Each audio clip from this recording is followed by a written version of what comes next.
Alright, this video might be a little funky because I went to Arizona to visit Sedona and the Chihuly Glass Garden exhibit, so this video right now is technically a week late, and by the time I finish it, it's probably going to be even later than that. So just in your mind, rewind like 12 days or so. Sound good? Cool.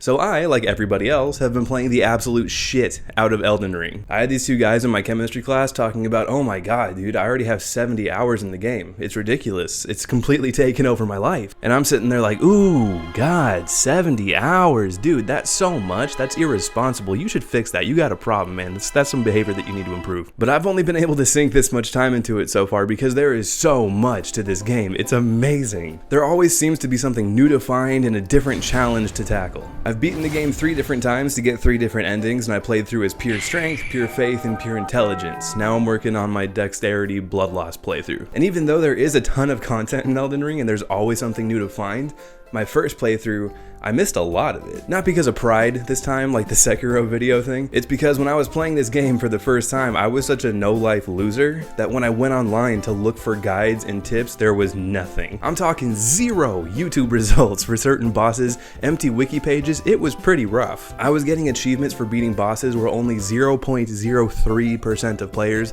had beaten them. When I beat the game the first time, following what I thought was the basic bitch ending, only 0.5% of players had finished the game. And yes, on that playthrough, I beat the hidden bosses too. Playing through it like that with no guidance available all but ensured that I fucked up every available questline, which, having played all of these, I totally expected. I mean, I've beat Dark Souls 3 like what, 10 times now? Probably more, and I've never managed to do the Lord of Hollows questline all the way through. Because in FromSoft games, there are always like 15 or so mystery parameters that you have to meet to finish questlines, and if you mess up any of them, you'll fail it. One of the best examples for how loosely connected and convoluted the questlines can be in Elden Ring is this lady. These are going to be some minor spoilers here, but honestly, you'll probably benefit from knowing it down the line. If you haven't done a questline in a FromSoft game before, this is what it's like. You first meet this lady standing right out here. She asks you for a grape, and hopefully you found the grape coming out of the castle. She then fucks off and goes over here, where she's conveniently posted up 50 feet away from yet another grape, which she asks you for. Now, if you didn't already, you need to go down here, talk to her, then go here, talk to him, hand him the letter from her, go down here and get this sword back, go back, talk to him, go back to where she was, talk to him again, now travel way the hell over here where he invades you, but only if you've done every step just like this so far. Now, after killing this guy when he invades you here, the original lady, you know, the lady with the grapes and shit, she shows up here. Why here? Good question. Go there, talk to her, rest at the grapes, get back up, talk to her again, and now she fucks off and goes over here. You meet her there, she asks you for something new, you go up on a hill, this guy has it, kill him, take it from him, give it to her, now you have to go through all of this stuff and get here. You get to this boss, you fight him, you kill him. Why is this a step? Because after you kill him, you hit his altar and ta-da, it's a door. You go through that new door, go through here, you wind up in one of the most unsettling places in this entire goddamn franchise, work your way all the way down, fall through the floor, and boom, now she's here and you get the special item and that's it, that's done. Throughout all of that, you have no mission log, no guidance, nothing to tell you what to do or is helping you remember where you've already been. I messed up this questline inadvertently in my first playthrough because I didn't go back and talk to this guy. Because he's literally sitting there saying, oh, I can't be with my daughter right now. I have to make sure that our precious family sword doesn't fall into enemy hands. And so when I killed the boss at the castle and got the sword, I thought to myself, well, this definitely can't be their precious family sword because I literally just ripped it out of enemy hands. And homeboy said his mission was to keep it out of enemy hands.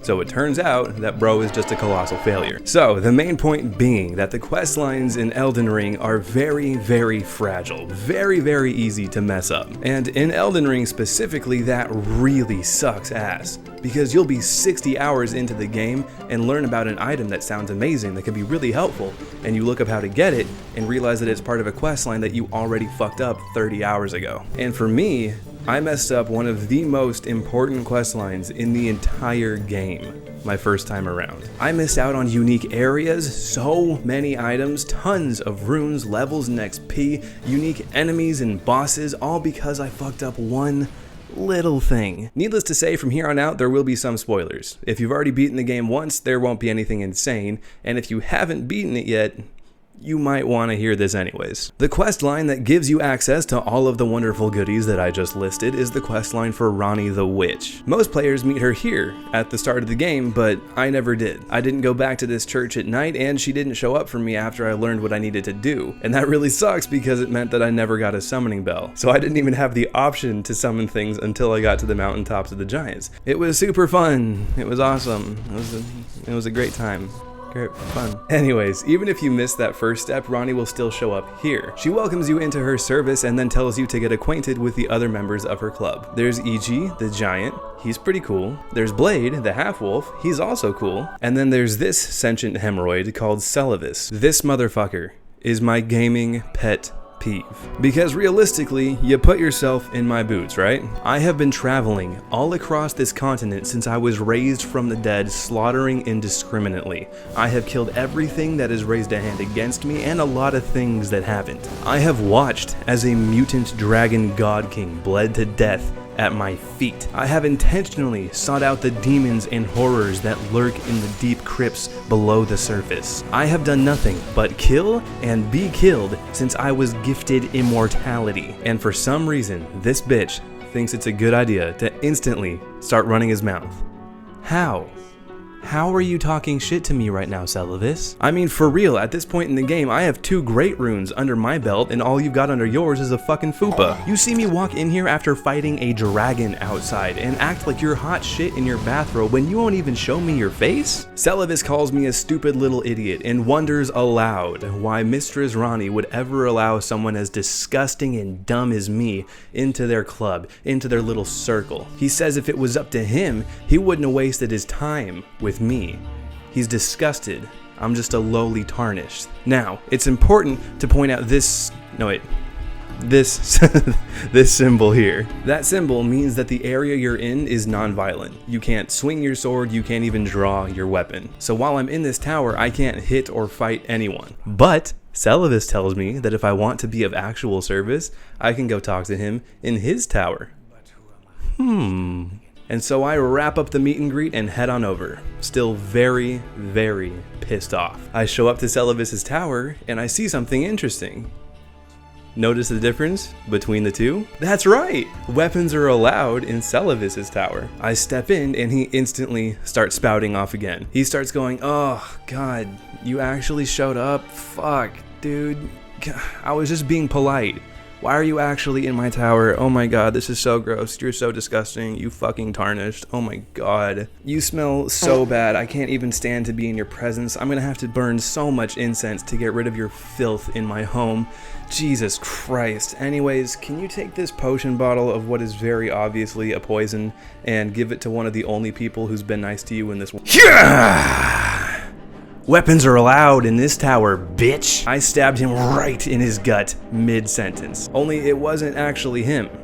It was a projection. I would liken it to what Luke Skywalker did, but we all know that he's still on Yavin 4 training a new generation of Jedi, and this was all just a bad dream. But anyways, this is how I screwed myself. This is how I missed out on those hidden areas, on the items, the bosses, the endings to the game, the great runes, all of it. Just because I felt so compelled to stab this utter chode of a man. Now again, to reiterate, when I was at this point in the game, my first time around, I was in the upper echelon of players in terms of progress. I looked for help online, trying to figure out how to access these areas that I could see but couldn't get to. And everyone just said, yeah, that's part of the Ranni questline. Well, I kind of messed that questline up.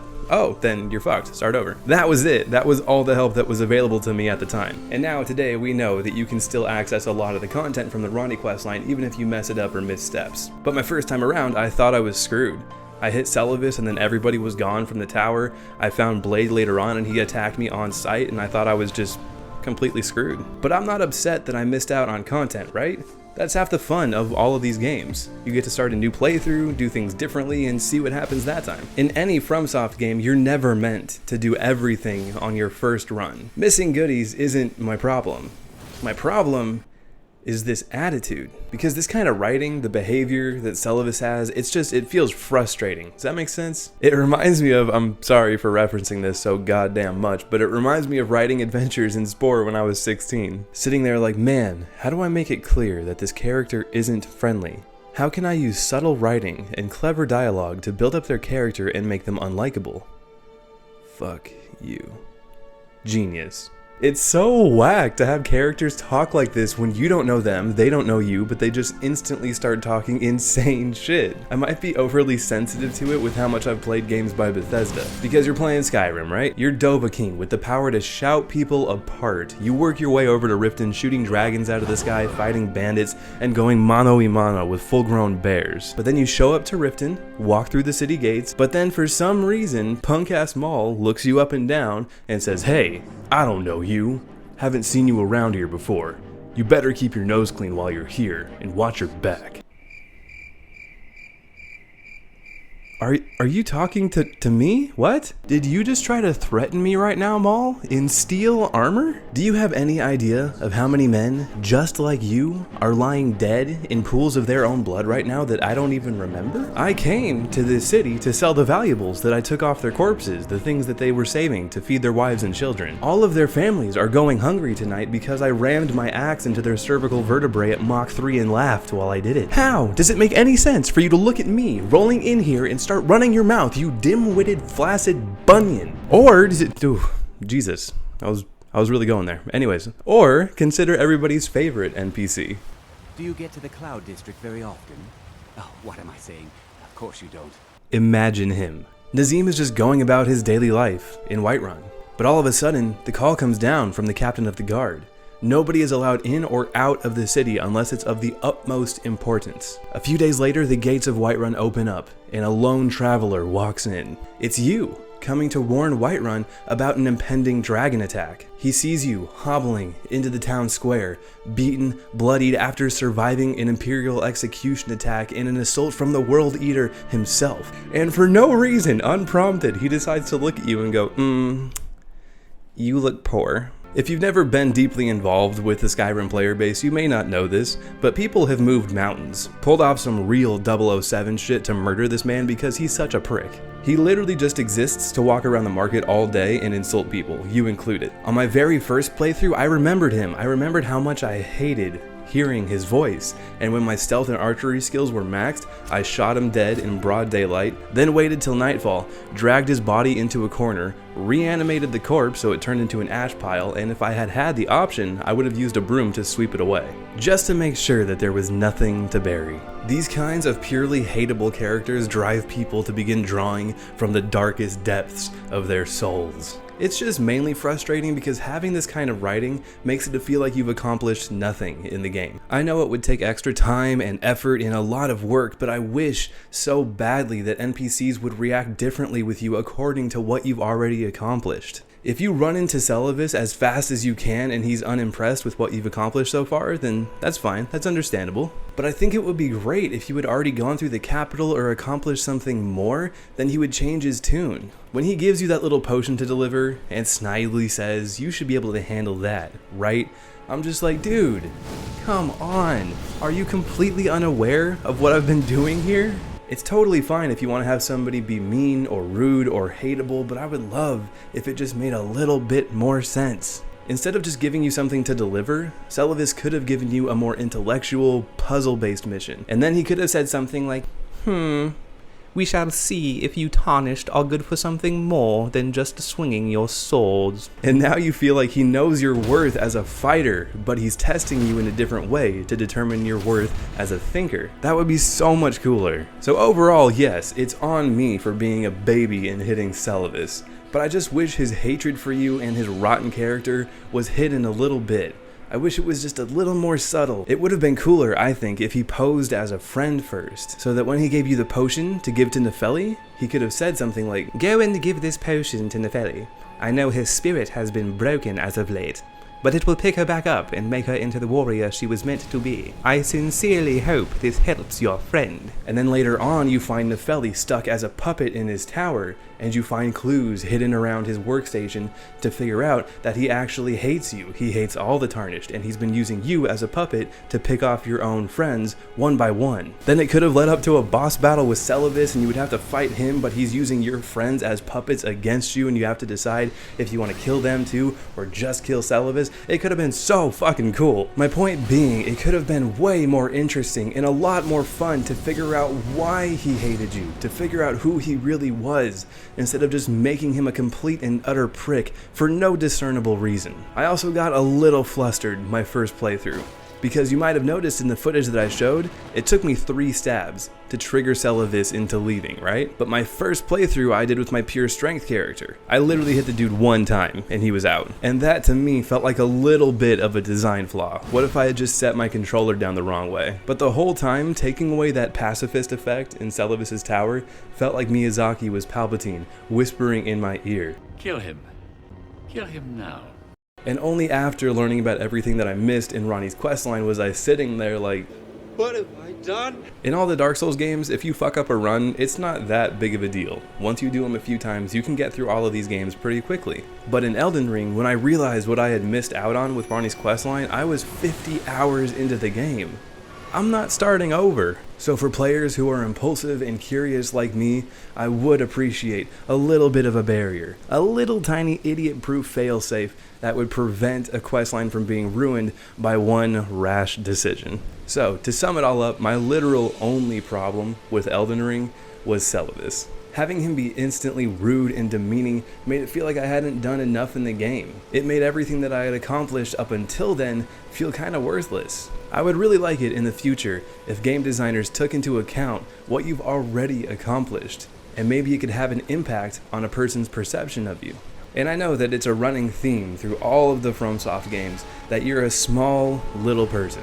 You're never a grand hero worthy of respect. That's why you're playing the game. You're trying to get there. You don't start out that way. I'm just saying, I think it would be nice in the future to have characters acknowledge what you've done instead of having them locked in to one script where they're rude and dismissive of you. I hope I got all that across well enough, and thank you very much for watching. I'm gonna go dump probably another 90 hours into Elden Ring to finish up my 4th playthrough. And after that, hopefully, I'll see you in the next video. Thank you again for watching. Bye.